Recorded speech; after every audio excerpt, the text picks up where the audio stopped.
This is our second show in a 5-part series which delves into the issues related to BC's expanding energy sector.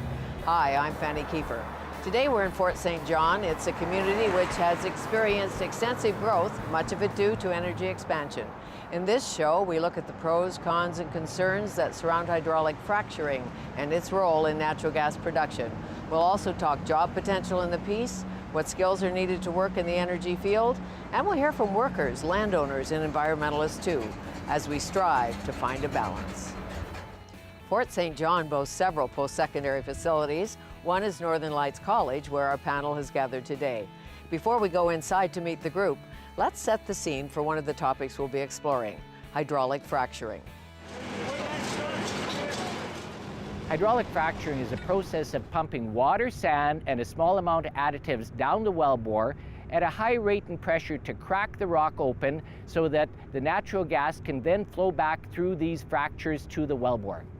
In a cubic meter of water, which is our standard measurement, 1,000 liters, we measure additives in and sand in, that's made up about 99.5% of sand and water, and the other 0.5% is additives found in common household use like soap, bleaches, things that you use in household cleaners, things that you make Jell-O, things that you make ice cream out of. Those are the type of additives that go in a frac fluid. An average frac job uses maybe 800 cubic meters of water. To put in perspective, a dairy truck holds about 16 cubic meters of water. So if there's 50 dairy trucks going down the road, that would be about the amount of water used on a typical frac job in the shale gas. All this water is flowed back, recycled, retested, reused. On an average project where we have multiple wells, approximately 60 to 70% of the water is actually recycled. So when we talk about 800 cubic meters, that's initial frac, and we get much of that back and keep reusing it and recycling it through the whole process. And it's often even that operators will share frac water before they dispose of it at the end of a project. We're inside the oil and gas lab with a grand group of 5 prepared to discuss the energy issues at hand. And with me today is Lori Rancour. She is president and CEO of Northern Lights College. We have Tyler Bryant. He's an energy policy analyst with the David Suzuki Foundation. Lori Ackerman is here. She is the mayor of Fort St. John and a longtime resident of the Peace region. Kevin Heffernan is with us. He's a geologist and he's president of the Canadian Society of Unconventional Resources. Ermi Critcher is a farmer, and she's a director on the board of the BC Grain Producers Association. And we're pleased to welcome Lisa Edwards. She's a graphic recorder from Victoria who will be mapping our discussion today. Sometimes people on opposing sides of an issue can't agree to words, but they can agree to pictures. We'll reveal the drawing a little later in the program, and now let's get started. Kevin, what's the difference between a conventional well and a shale gas well? So a conventional well, gas or gas will flow to the surface just because of the pressure that exists in the reservoir. A shale well requires pathways to be created within the rock in order for gas to move to the well, and that's done with hydraulic fracturing. Why is shale gas fracturing so popular today? What's different? What's different really is the technology and the way the technology has evolved over the last 50 or 60 years. Today, we can use hydraulic fracturing operations in horizontal wells, sometimes very long horizontal wells, and that allows a much greater exposure of the well to the reservoir and higher production rates. And from an industry perspective, how safe is it? How secure is it? Hydraulic fracturing is in fact a very safe operation. There are concerns that have been expressed about groundwater contamination associated with hydraulic fracturing operations. But in fact, every regulator in North America has said there may be issues with oil and gas development, but the issues are not related to hydraulic fracturing. Tyler, over to you. Well, I think the jury is still very much out on whether it's safe or not, both from an environmental and health perspective. The problem with shale is that we simply don't have the data points or the baselines, for example, to really understand what the impacts of it are. Because we've really only been producing it in a large scale, say in the United States, for the past 10 years, we just don't have the observations to know how this is actually affecting our groundwater sources and our other environmental indicators. So I think right now it's too early to say that it's safe. And your concerns about groundwater are contamination, what? Well, there's a lot of concerns. I don't really know where to begin, but the one is that shale does require an incredible amount of water. Per well, you're looking at anywhere between 15 and 60 million liters of water. And a well pad typically consists of 4 to 16 individual wells. So you can see already just how much water a well pad would need. The other problem with shale is that it has a very fast die-off of the well productivity rate. So it'll be producing very, very well in the first year. Then it'll die off to about 50% of its production in the second year, excuse me, and then 25% of its production in the third year. So the problem is that you have to keep drilling wells to maintain production. It's not like a nice conventional well where you pick a pin in the balloon and it just comes out ad infinitum. It really requires you to keep popping the bubble wrap to release that gas. And so over the course, to produce a lot of natural gas from shale requires a lot of water and a lot of industrial activity on a landscape. And the water recycled or not? Do you use the same water? Do you use fresh water all the time? How does that work? So a couple of things. Industry is working very, very hard to reduce the amount of water that is used, both initially and through processes like recycling, reuse recycling, and by looking to other water sources as well, deep salty water that would serve no other I see, no so other like purpose. saline water. Saline water, exactly. Ermi, go ahead. Sorry, I agree with you, Kevin, excuse me. But one of the problems with shale is that it creates a lot of produced water, which is water that's deep, deep, deep underground. It's highly saline, about 6 or 7 times the salt content, say, of ocean water, and it comes up to the surface. And a lot of the water sure is injected back, but it's not all of the water. 50 to 70% of the water is put back. So we still have a lot of produced water. And not only that, but chemically treated water that is used in the frac fluid that contains a significant amount of chemicals and known dangerous elements to humans that are either injected back into the well or have to be dealt with in some way or treated with in some way. And so when we transport that or we put it in a dugout, it's kind of there on the landscape and we don't have a really solid way to deal with it. Okay, so frac additives, a thing we'll talk about in a minute. But Ermi, over to you. The grain farmers in your area, your neighbors, what do they think about this, about hydraulic fracturing? In our area, there's quite a bit of activity because there's quite a bit of fracking going on right now. There's a huge development there because of that. The Montney field basically goes through our farmland and the neighboring farms there. It isn't just the fracking itself, it's all the industrial activity which goes with the fracking, basically. There is a lot of, by the time you develop a lease, by the time you drill and get to the fracking part of it, there's already a huge impact in the rural area. And this sounds like a silly question, but do people knock on your doors or companies knock on your doors and say, hello, we think there's natural gas on your land, can we drill, or how does it work? It usually, actually there's a lot of work has been done on that already. It used to be that you have the landsman knock on your door and say, this company is gonna drill on your land there, and basically say, this is what we're gonna do and this is how much we're gonna pay. And there's been a bit of a shift now because a lot of landowners complained about that. So there is a landowner notification process happening now where actually when the mineral rights get sold, they notify you, and you can at that point go and say, well, listen, this isn't a very good spot to put this because we have plans with that land or so on. But whether it has any teeth and whether it's going anywhere, we don't know, but at least you have an initial interference where you can go and state your concern. Okay, and I'm sure as mayor, you get complaints and you get praise at City Hall about all of this.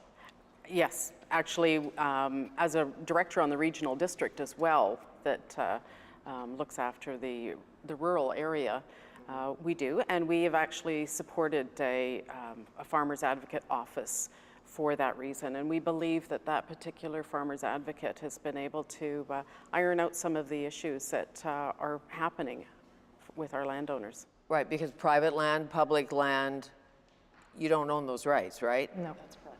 Okay. Regulations the same for the hydraulic fracturing in the States as they are in Canada? Our regulations vary. I think of North America as having 40 different regulatory frameworks. We're fortunate in Western Canada, both Alberta and British Columbia, in fact, have very, very progressive, rigorous regulatory environments. And I want to go back to something that Tyler said. He said, you know, there's lots of salt water produced, and that is correct. But he made the comment that, you know, 30% of it is, you know, just stored in, you know, dugouts on the surface. That's actually not correct. In both, well, in all three of the Western provinces, the management and handling and management and disposal of that salt water that's produced is very, very rigorously regulated. So the water's regulated. What about the chemicals, the chemical waste? What happens to that? So the chemical flow back, or the hydraulic fracturing fluids that flow back as a part of that produced water, in fact, are treated exactly the same way that salt water that's produced is treated. And in Alberta and British Columbia, it's disposed into deep wells in the subsurface. It's not stored in dugouts on the surface. Okay, and concerns about that, Tyler? Environmental concerns? Well, I mean, I think it's a stretch to say that we have an excellent regulatory regime here in the province. The Water Act is aging, and it was not written to accommodate the water needs of the oil and gas development activities in the Northeast BC, or to really compensate for a lot of the shale gas development here. What's going on is that a lot of gas producers are applying for water withdrawals under what's called Section 8, which doesn't require them to actually get a water license. They can get a temporary permit.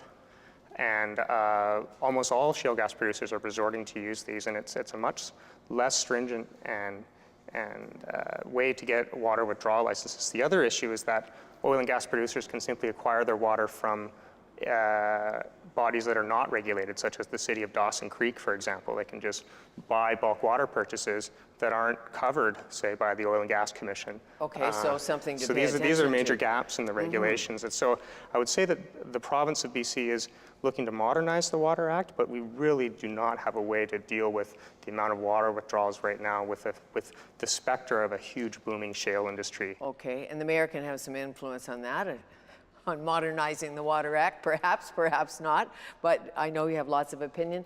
And at this very college, you're training workers for oil and gas, and this last BC election was fought on jobs and the economy. What's happening here?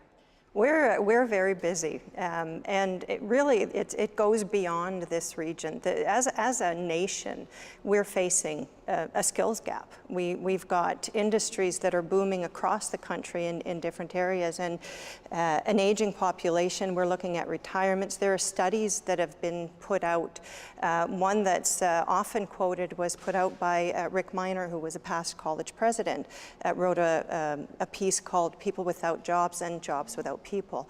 So, you know, I think that regardless of the controversy and where things may go, there has been an oil and gas industry in this area for decades, and there will continue to be an oil and gas industry, and they will continue to need workers.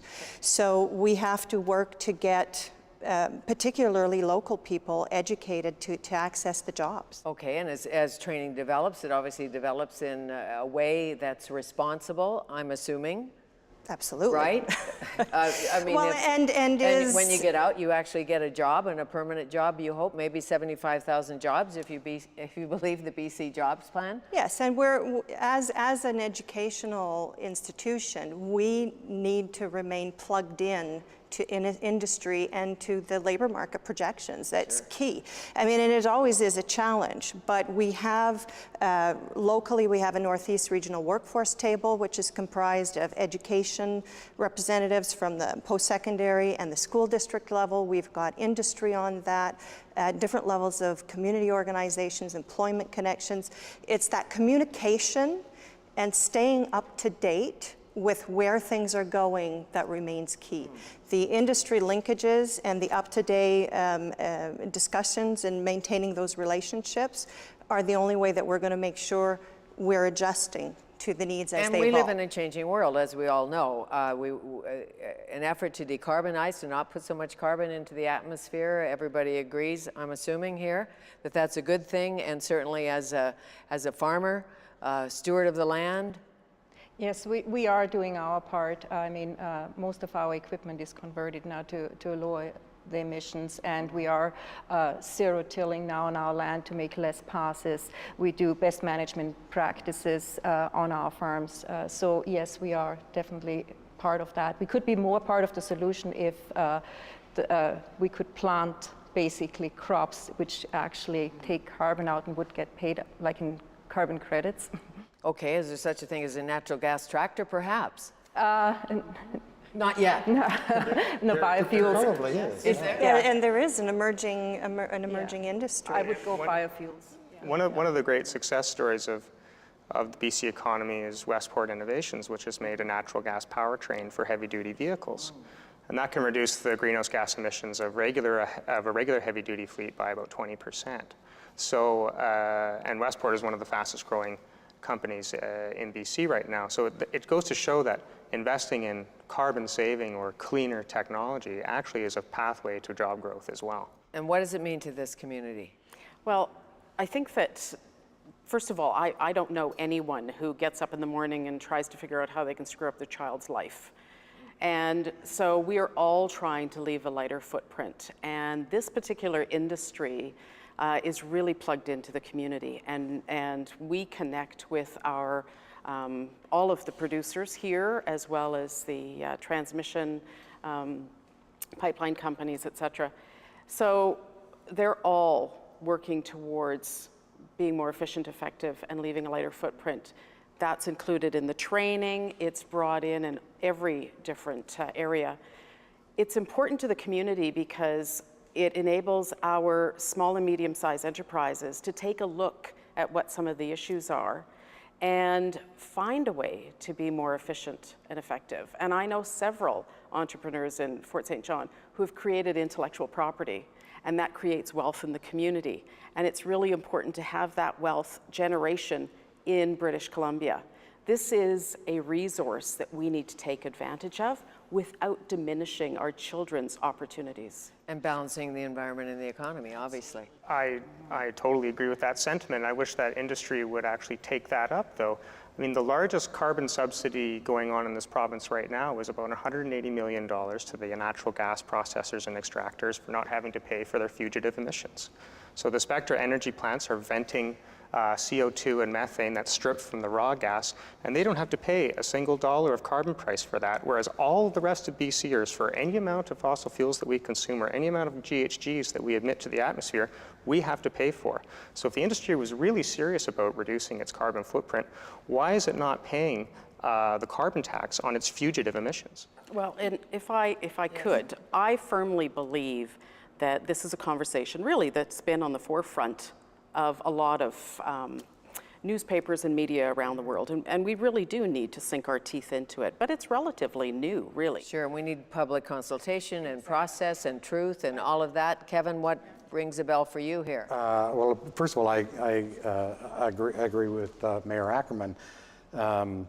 There's no question that the industry, I think, knows that there is a lot of carbon dioxide, for example, in some places being produced as a part of the process.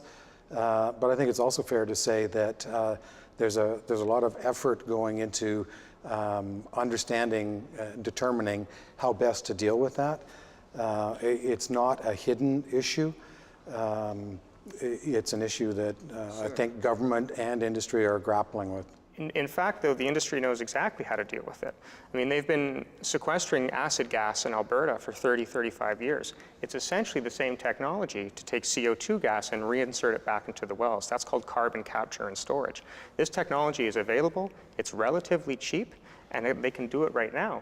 The reason they're not is because they're not having to pay for the carbon emissions that they're currently just venting to the atmosphere for free. So that's something to call the Premier about and talk about and do all of that. Does that concern You, Army? Well, we as agriculture producers, which are in primary production, we are paying the carbon tax, and it's a huge hit for us in the agriculture sector. So when you see flaring going on right next door, and you know they don't have to go and pay for that, it seems minuscule what we are putting in the air, and yet we are paying the carbon tax. So yes, it is a concern for us, but other provinces have other formats of dealing with that. Like in Alberta, they have, is it the Carbon Trust Fund, where you can actually, you probably know more about that than I do, but they're using offsets, agricultural offsets, to offset some of it. And energy policy can always be tweaked. Truly. I mean, we all know that, and it's a fact, and we need more skilled labor. That's a fact. We need to reduce the carbon. That's a fact, she says. And you need a community like Fort St. John in the Peace region to be fruitful and be able to build schools, hospitals, roads. Absolutely. We're a resource-based province. We're a resource-based nation. I've always said, when your daddy opened his wallet to give you your allowance, if you followed the life of that dollar, it came from the resource industry in Canada. And I think that we need to take it upon ourselves, and every industry needs to revisit. I remember a couple decades ago when this province's forestry industry was hammered internationally for the forestry practices. And instead of running and hiding under a rock, we put our shoulders back and our chin up, and we said, no, that's our industry, and we're going to be the best jurisdiction we are hewers can. of wood. Absolutely. But 20 years ago, the environmentalists had to wake up industry and had to wake up government, so there were changes in forest practices, and indeed, nothing is perfect, but it did come. So we have the ability to do that again with an industry that's within our jurisdiction. And so we have different perspectives which really can bring it together, and I think it can be done. What do you think that's about? The controversy, so with apologies to Shaw and Global, a lot of it has to do with the way incidents in the United States have been reported in Canada. And a lot of those incidents have been tagged as being related to or a result of hydraulic fracturing. And they're not. They're really a function of basically the construction techniques that have been used, the regulatory environment that exists in some jurisdictions in the United States, and the way fluids in particular are managed on the surface. Well, that's why this is so important, really. Exactly. A responsible industry will address those, and I think we have that. We have responsible regulators. And we as people who are not the geologists and the environmentalists and the policy analysts and the mayors and the farmers and the college presidents have to be able to inform ourselves enough so that we make the right decision. Study up, if you will. As we mentioned at the beginning of the program, Lisa, our graphic recorder, was going to map our conversation for discussion. So let's take a look and get discussing.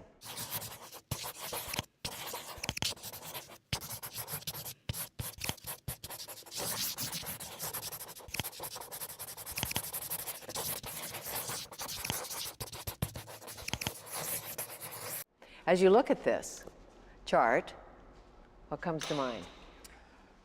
So first of all, I think Lisa did a really good job with this. I hadn't appreciated sort of the spectrum of issues that we'd gone through when you're in the middle of the discussion.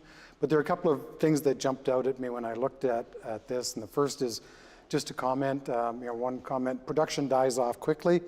Well, in fact, production from shale wells and the kinds of wells that are being developed here is expected to go on for decades. There is a rapid initial decline. The other observation was this big water droplet here, and a reference to a lot of chemicals.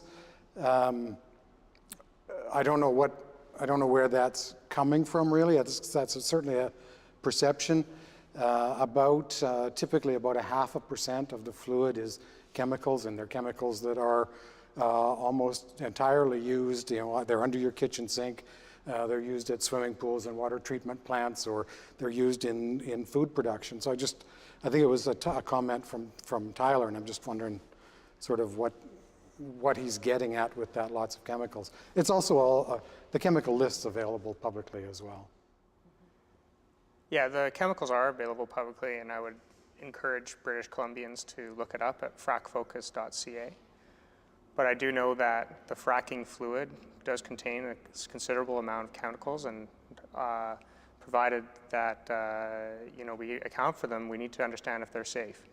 And a lot of those chemicals are acids, ammonium-based substances, substances to kill bacteria, antibiogenic chemicals, and that kind of thing to support the fracking operation. In one of the wells produced hereby in Canada, I believe they used 8 million liters of fracking fluid and chemicals just to produce one series of wells. So to say that the chemicals are safe, I don't know that yet, and I think that we need to look into it further. When I look at this, I think it's an excellent job. What really jumps out at me is just the general feeling of uncertainty when I look at And the this. science doesn't always agree. There'll be science on the environmental side, science on the industry side, science at the university. Yeah, well, and I think that when I look at this, what strikes me is it's all about dialogue. And I mean, the title of the show is perfect, Find a Balance.